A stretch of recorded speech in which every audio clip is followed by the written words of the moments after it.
광주 전남권 뉴스입니다. 카카오 데이터 센터에서 난 불로 광주와 전남 시민들도 큰 불편을 겪었습니다.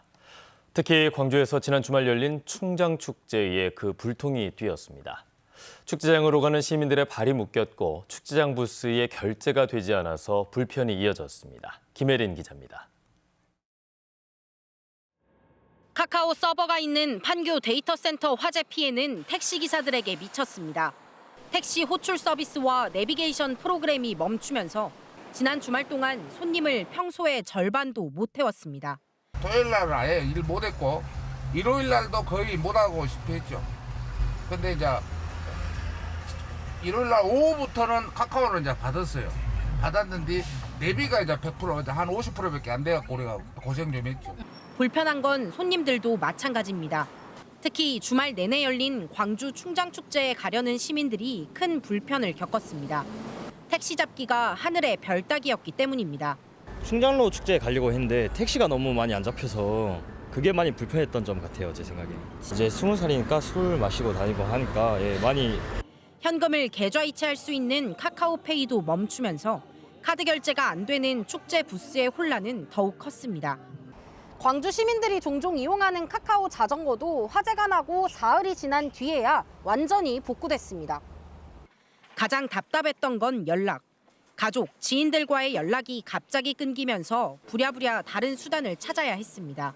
진짜 연락 안 되니까 좀 당황스럽고 다른 걸로 해야 되니까 좀 불편했었던 것 같긴 해. 카카오 서비스 마비로 당연했던 일상이 멈춰서면서 지역 주민들도 불편을 겪고 있습니다. KBS 뉴스 김혜린입니다. 이정선 광주시 교육감이 공직선거법 위반 혐의로 경찰에 입건됐습니다. 광주경찰청 반부패 경제범죄수사대는 그제 이 교육감을 사전 선거운동 등 공직선거법 위반 혐의로 입건해 소환 조사했다고 밝혔습니다. 이 교육감은 지난 5월 공식 선거운동이 시작되기 며칠 전 유권자 수십 명이 모인 광주의 한 식당에서 지지를 호소하는 등 사전 선거운동을 한 혐의를 받고 있습니다. 앞서 경찰은 해당 식당에서 주민들에게 식사를 제공한 이 교육감의 캠프 관계자 A씨 등 4명을 제3자 기부 행위 혐의로 입건해 조사해왔으며 이 과정에서 이 교육감의 사전 선거운동 혐의를 포착한 것으로 전해졌습니다. 광주 광산구 의회가 무등산 방공포대의의 광주 군공항 이전 반대를 공식화했습니다. 광산구 의회는 성명서를 발표하고 방공포대 이전지로 군공항을 언급하지 말아달라며 광산구와의 협의도 없이 이전 후보지로 언급돼 군공항 이전이 백지화될지 모른다는 우려가 있다고 밝혔습니다. 또 방공포대 이전지 선정 과정을 투명하게 진행해서 지역 갈등이 생기지 않아야 한다며 방공포대뿐만 아니라 평동포 사격장과 군공항 이전을 함께 검토할 것을 주문했습니다. 도내 7개 자치단체가 치열한 유치전을 펼쳤던 국립해양수산박물관의 건립지로 완도가 최종 선정됐습니다. 완도군은 국립난대수목원 등과의 연계를 통해서 관광산업 육성에 힘을 모을 계획입니다. 박지성 기자의 보도입니다. 전남의 해양수산 역사와 문화, 생태계를 담을 복합문화시설인 국립해양수산박물관이 완도에 들어섭니다. 도내 7개 지역이 뛰어든 유치 경쟁은 발표 평가를 거쳐 3개로 압축됐고 이후 이어진 현장 실사에서 완도군이 최종 후보지로 선정됐습니다. 선정위원회는 완도가 경쟁 후보인 신안과 보성보다 접근성과 연계성 등에서 좋은 평가를 받았다고 밝혔습니다. 대상지의 접근성이 좋으며 주변의 기반 조건이 양호하다. 해양 역사, 해양 유물, 해양 자원 등과 연계성이 매우 높다. 다만 전남도는 치열했던 경쟁을 감안해 구체적인 평가 점수와 내용은 공개하지 않았습니다. 박물관 예정 부지는 완도읍 장좌리 장보고 공원 인근으로 총 4만 3천 제곱미터 규모입니다. 국비 1,245억 원이 투입돼 전시관과 체험관, 연구시설, 교육관 등이 들어설 예정입니다. 예타를 저희들이 얼마나 어떻게 빨리 통과시키냐가 문제이고 어떤 내용을 담아갈 것인가라는 것이 또 가장 현안적인 상황이라고 생각합니다. 난대수목원에 이어 또다시 대형 국립시설 유치에 성공한 완도군은 관광 효과 극대화를 노리고 있습니다. 완도수목원, 해양치유센터 등 관광 자원과 연계한 네트워크가 구축되어 관광과 지역경제 활성화에 크게 기여할 것으로 해양수산부는 2026년 개관을 목표로 내년까지 기본계획 등의 수립과 예비타당성 조사 심의를 마치고 2024년 공사를 시작한다는 계획입니다. KBS 뉴스 박성입니다. 가뭄으로 인해 저수율이 낮은데도 농업용수를 골프장에 팔고 있다는 지적이 나왔습니다. 서삼석 의원이 농어촌공사로부터 제출받은 농업용수 판매 자료를 보면 나주호의 경우 지난달 저수율이 35%까지 내려갔지만 인근 골프장에 5만 5천 톤의 물을 판매하는 등 올해 전남 지역 5개 저수지에서 농업용수 91만 톤을 골프장에 공급했습니다. 해남 신덕 저수지의 경우 5월까지 24만 톤을 골프장에 공급했는데 저수율이 기준 아래로 내려가면서 판매를 중지하기도 했습니다. 농어촌공사는 저수율이 30년 평균치를 밑돌 경우 판매를 중단하는 지침을 시행하고 있는데 서삼석 의원은 이 기준을 현실화해야 한다고도 지적했습니다. 광양시가 이달 초 300억 원을 들여서 수영장과 배드민턴, 탁구를 즐길 수 있는 다목적 체육관을 열었습니다. 그런데 배드민턴장과 탁구장 바닥공사가 부실해서 부상 위험이 높다는 지적을 받고 있습니다. 그런데 광양시는 당장 바닥 교체는 어렵다는 입장입니다. 이성각 기자입니다. 339억 원을 들여 수영장과 배드민턴장, 탁구장 등 각종 생활체육시설을 갖춘 광양 성황 다목적 체육관입니다. 하지만 이달 초 문을 열자마자 생활체육인들 사이에선 부상 위험이 크다는 불만이 터져나오고 있습니다. 체육관 바닥은 맨바닥에 6mm 탄성 매트를 깔았는데 점프 후 착지할 때 제대로 충격 흡수를 못해 발목과 허리 부상 우려가 크다는 겁니다. 무릎 골절이나 발목 골절에 대한 부상 위험이 굉장히 크다고 봅니다. 건강을 위해서 운동한 게 아니라 내 몸이 망가지면서 운동을 하게 될 수밖에 없는 상황이죠. 통상 점프가 많은 배드민턴 경기장은 바닥 위에 충격 흡수용 장치를 설치하고 다시 그 위에 마루로 마감하는 게 일반적입니다. 탄성 매트만 깔았다가 부상이 속출하자 추후에 마루 바닥으로 교체한 다른 자체단체 사례도 있습니다.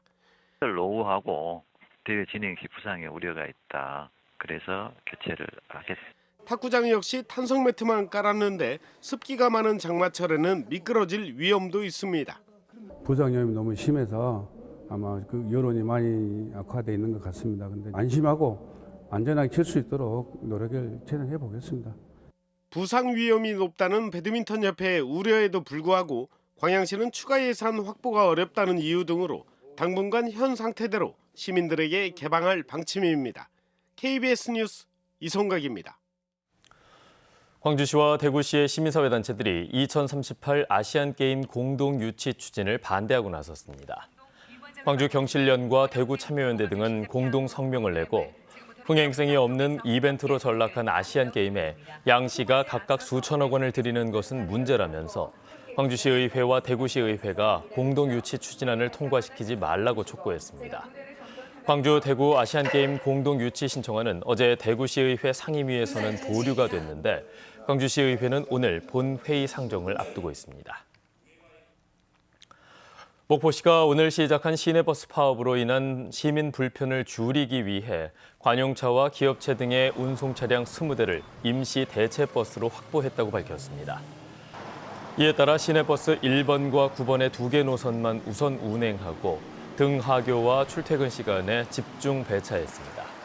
목포시는 또 전라남도 교육청에 학생 등교 시간 조정을 요청하는 한편 대체 버스를 추가로 확보해서 임시 노선과 배차 시간을 확대할 예정입니다.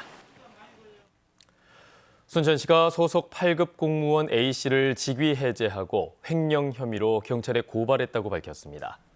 순천시 감사 결과 A씨는 외부로부터 지급되는 수수료 등을 부풀려서 청구 전달한 뒤 되돌려받는 수법으로 지난해 공금 600만 원가량을 횡령한 것으로 파악됐습니다.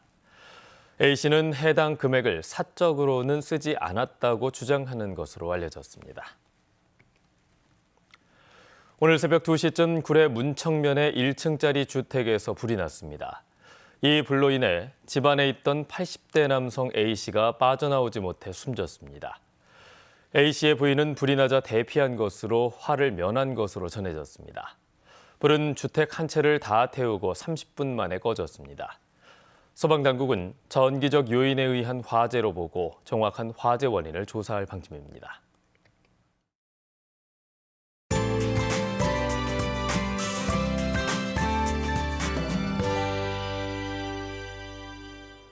오늘 아침 옷 따뜻하게 입으셔야겠습니다. 어제보다 기온이 큰 폭으로 내려갔는데요. 최저 기온 광주가 어제보다 8도가량 내려간 7.3도 가리키고 있고요. 장성은 어제보다 10도가량이나 뚝 떨어졌습니다.